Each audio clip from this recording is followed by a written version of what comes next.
Hi, everyone. Judge Andrew Napolitano here for Judging Freedom. Today is Thursday, December 4th, 2025. Our dear friend and colleague, Max Blumenthal, joins us now. Max, I know you have been traveling. You had an unbelievable debate here in New York City the other night in which you demolished the other side about Venezuela, and I deeply appreciate your letting me pick your brain on what the American public needs to know and doesn't hear about Venezuela. But before we get there, what is the current story behind Prime Minister Netanyahu's ostentatious 100-page request for a pardon in his 3 criminal trials? Well, it's all the same. It's what we've been hearing from Netanyahu all along, but now it's his most explicit appeal for some form of clemency. And you have the Israeli president, Isaac Herzog, and the American president, Donald Trump, who has functioned as a sort of subsidiary for Netanyahu on regional policy, now beseeching the Israeli high court and the prosecutors to let Netanyahu go scot-free on these various corruption scandals. And my feeling on it is, yeah, Netanyahu is extremely corrupt. He attempted to plot a judicial coup before October 7th that would have given him lord-like powers over Israel. But Israel's basically already a one-party state. Everyone essentially functions in or around the Likud party. Netanyahu's been a master of destroying all challenges to himself. His coalition is stable for the next year at least. And one of the only ways he will possibly leave office is by knowing that he won't be prosecuted. And one of the principal ways Netanyahu has managed to stay in office is by launching wars, is by extending the genocide in Gaza, launching unprovoked assault on Iran, which prompts Jewish Israelis to rally around the flag, to rally around him. So it makes it more likely that he'll carry out another war of choice if he is not pardoned. I mean, and that's the predicament. But at this point, Israeli democracy is a farce, and Netanyahu has no one to stand in his wake if he leaves. I think Israel will be politically destabilized in the wake of Netanyahu. There's just simply no figure that can fill his shoes. Does President Herzog come from the Likud party? Is he part of the Netanyahu crowd, or is he some truly independent, above the political fray, largely symbolic, but obviously with some real power figure? Well, Isaac Herzog is in a symbolic position. He's the president. The president of Israel is often someone who at least has a facade of enlightenment, while the prime minister, Ariel Sharon, for example, is a right-wing open warmonger.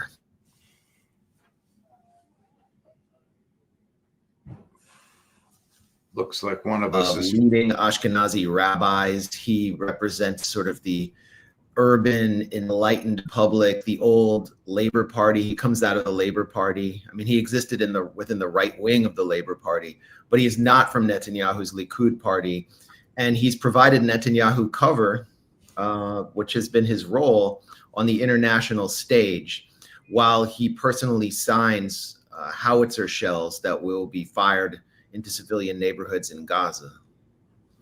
What is the true reason, as you understand it, that Donald Trump has targeted speedboats in the Caribbean and amassed an armada, a naval armada off the coast of Venezuela? Well, I think Venezuela and Nicolas Maduro were always eager for negotiations with Donald Trump. There were negotiations, basically renew Chevron's license, and Venezuela will work with Trump on accepting as many migrant flights as possible. And that's gone. That was the track of Rick Grenell. He was someone who could have been Secretary of State, but he was superseded by Marco Rubio, who represents what I call the Gusano industrial complex of South Florida, specifically Doral.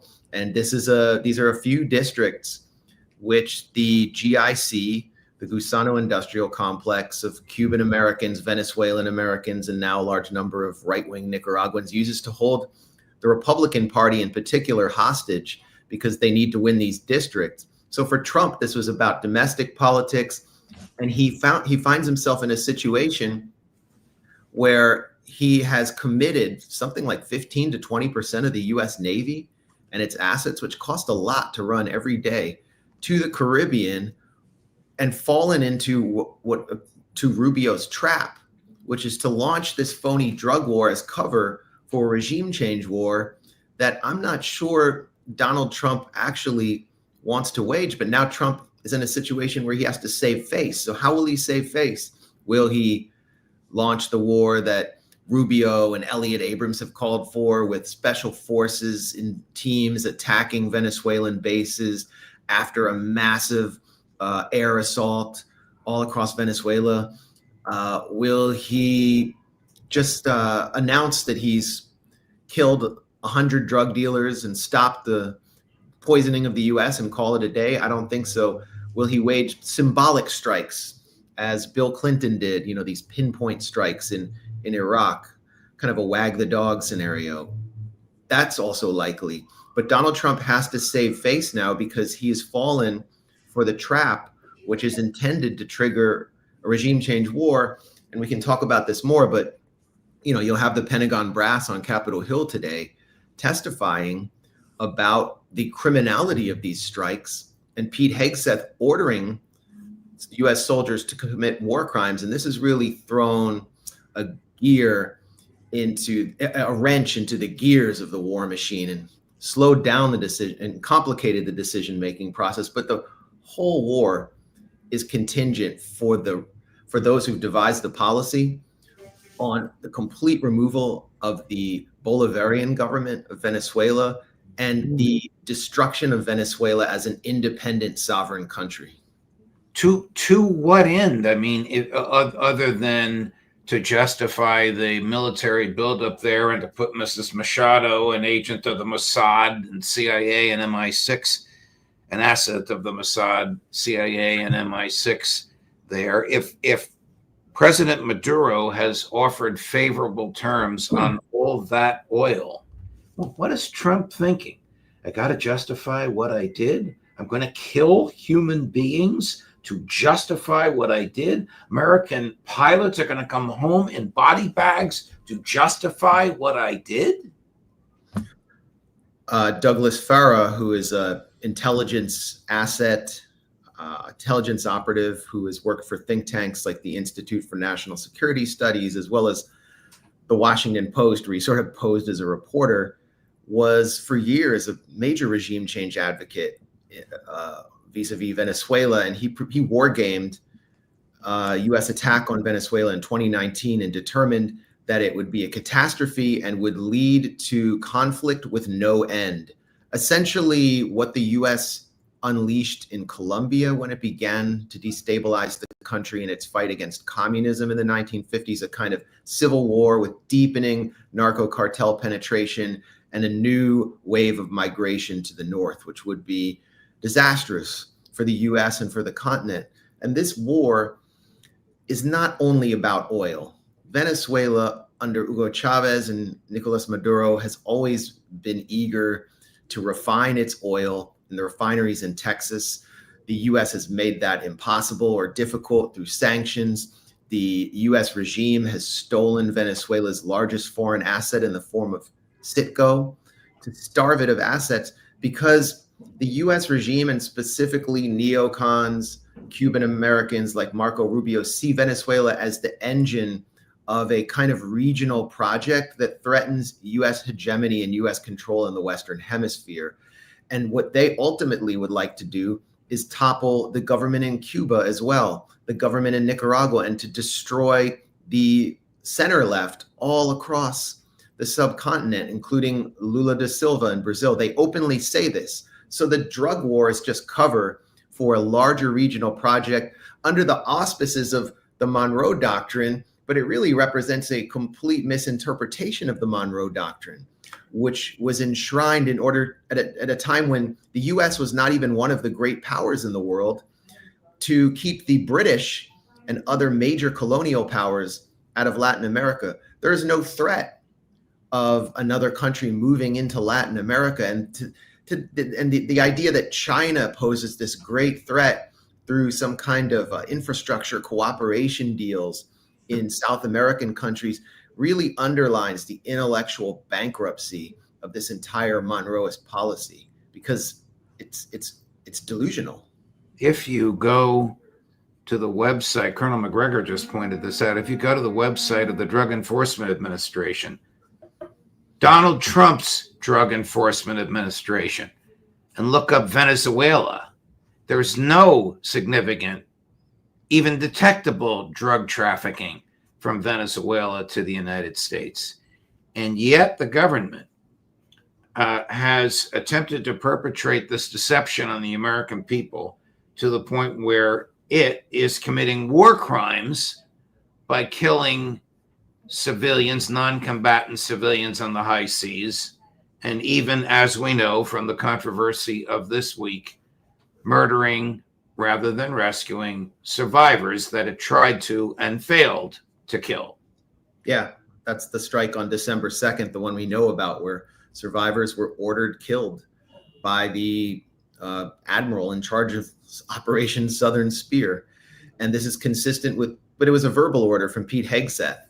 And this is consistent with Pete Hegseth's attempt to eliminate the rules of engagement, basically to what he calls untie the hands of the soldiers and increase lethality. He boasted in the book that he released last year that a unit under his control in Iraq, that he instructed them to ignore army rules of engagement and to kill at will. Just a quick correction. The strike that I mentioned was September 2nd, not December 2nd. Correct. So the generals are all going to have to take the fall for Pete Hegseth's lawlessness today. They're going to be the fall guys for Hegseth. There are rumors that there's a push to replace Pete Hegseth with Dan Driscoll, who's the Army Secretary, who is a close friend of J.D. Vance.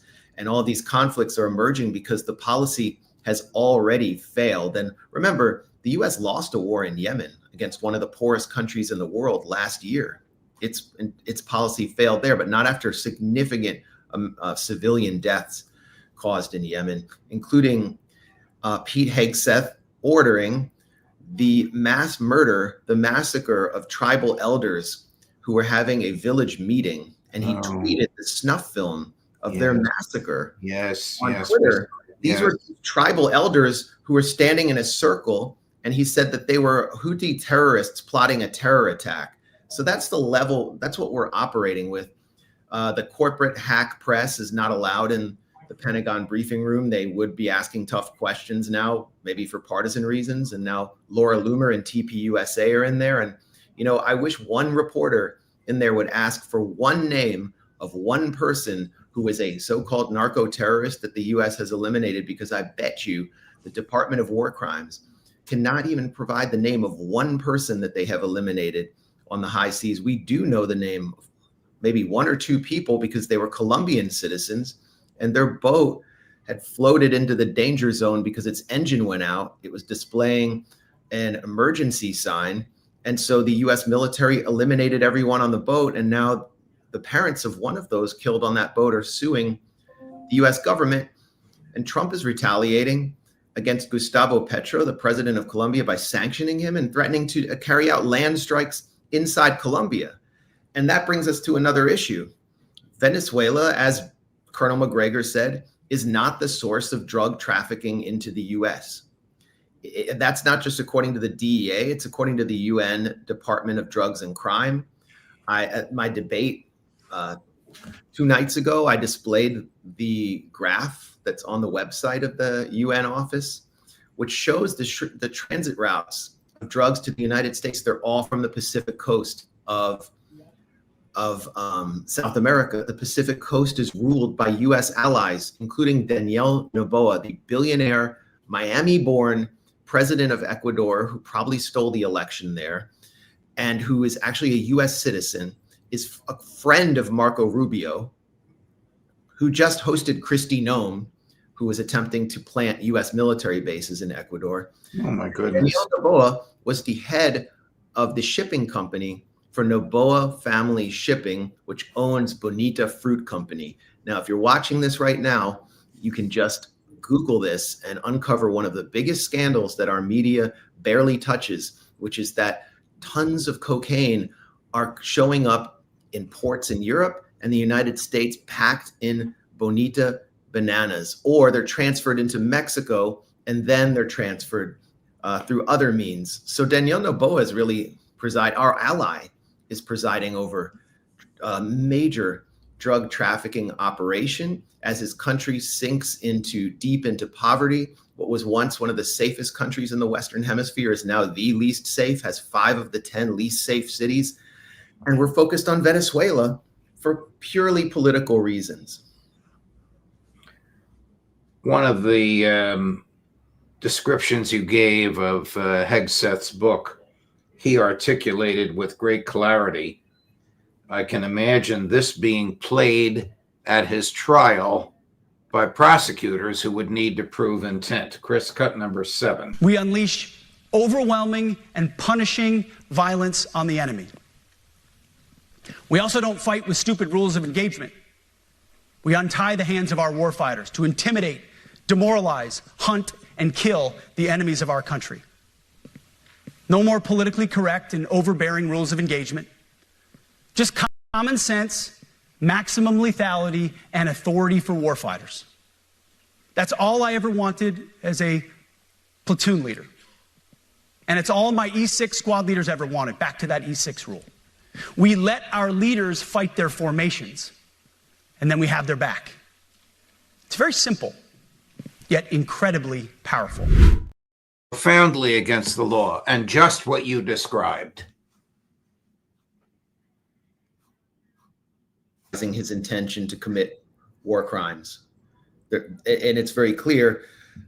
And he's also obfuscating and conflating situations in the field where rules of engagement supposedly threaten soldiers' lives because they have to make a snap decision with the order that he explicitly gave to kill unarmed men who are civilians outside of any actual combat theater in order to flaunt the rules of engagement, to mock international law, and to carry out a purely political massacre on people whose names we don't even know.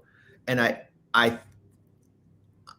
can guarantee you that the army brass is worried, that soldiers who are involved in executing this policy are worried, because they've been exposed. They've been legally exposed. That is why the top JAG officer, the top lawyer in the Southern Command of the U.S. military, has expressed their opposition to this policy and called it illegal. That is why 5 other active JAG officers have come out and called the policy illegal. That is why the commander, the top general in command of this operation, General Alvin Halsey, is planning to retire. So it's like, I don't have to be Michael Parenti or Noam Chomsky to call out this policy. It's being called out at the highest levels of the military as criminal, and the entire American public is against it. Only 13% of Americans see Venezuela as posing a threat to the United States, according to a November 24th YouGov poll. We should also mention most Venezuelans, according to a poll by an independent firm called Data Analysis in Venezuela, most of them overwhelmingly are opposed to military strikes in Venezuela, regardless of how they feel about Maduro. What do you think Trump's people will plan to do? Physically kill him or arrest him and physically replace him with Mrs. Machado? Well, Machado would not last if they did that. And it really exposes how anti-democratic the entire policy is and how anti-democratic the U.S. created, funded, and coached Venezuelan opposition that Machado represents is and always has been. Their path to power has always been coups. They can only campaign in elections when Venezuela has a gun to its head and a rope around its neck to strangle its economy. They can never win otherwise. And so it would be a fantasy to think that Venezuela would not be destabilized and possibly plunged into civil war if Machado were installed with such violent and undemocratic means. I don't think they have a way out of this. I don't think they have a real conclusion to this policy other than intimidating Maduro by surrounding him with a naval siege, increasing the strangulation of Venezuela's economy, and then hoping that he negotiates his own exit. And that's just having interacted with him as a journalist on a few occasions and knowing the movement that's around him, I just don't see that as likely, because they understand if he stands down and they stand down to Machado, that's the end of Venezuela's independence, and the country will be looted by Trump's business cronies. Last matter I want to call to your attention is this reprehensible cartoon that Hegseth posted. Franklin the Turtle, of course, your children know this, is an amiable cartoon that children love. Here he has given this cartoon character military equipment and shows the turtle killing people in boats. And if you can read that clip at the top, for your Christmas wish list. How depraved is his thinking? As depraved as anyone who thinks that's acceptable. I'm working on my own Franklin meme. Franklin pays an out-of-court settlement to silence a rape accuser, squeaks through Senate confirmation, and becomes the world's most cringeworthy war criminal. It's a book about Pete Hegseth. Max, you're the best. This is a really depraved individual, and he thinks that he represents and embodies the ethos of MAGA, but he doesn't understand how repelled so many Americans are by the policy, because he's cut off, and he's surrounded himself with hack propagandists in the Department of War Crimes briefing room. He's giving interviews with his wife to Stephen Miller's wife, and that's the world that he exists in. And before that, he was in the Fox Green Room. Before he was the Trump administration's top DUI hire. Wow. Before we go, on Thanksgiving Day, Chris put together a marathon, 8 hours of Colonel Douglas McGregor. With your permission, on Christmas Day, we would like to post a marathon of 8 hours of my interviews of you. We'll call it the Maxathon. I'm with it. If it can intersect with Hanukkah somehow. It's after Hanukkah, I think. But thank you, Max. I know you're having a very, very busy week, and I know you're a few blocks from me in Manhattan. There's no way we could be in the same room, but thank you so much. Hey, don't reveal my location. I don't want to. Yeah, Chris, can you put up that picture of Max and me? There we are in a lovely little coffee shop downtown last night. And it was great to be with you. Thank you, my dear friend. Safe travels. My love to Anya and your children. All the best. Next time I'll dress better. Oh, you were fine. Great seeing you. Bye-bye. Coming up later today at 1 o'clock, Professor Glenn Deason. At 2 o'clock, Colonel Lawrence Wilkerson. At 3 o'clock, Professor John Mearsheimer.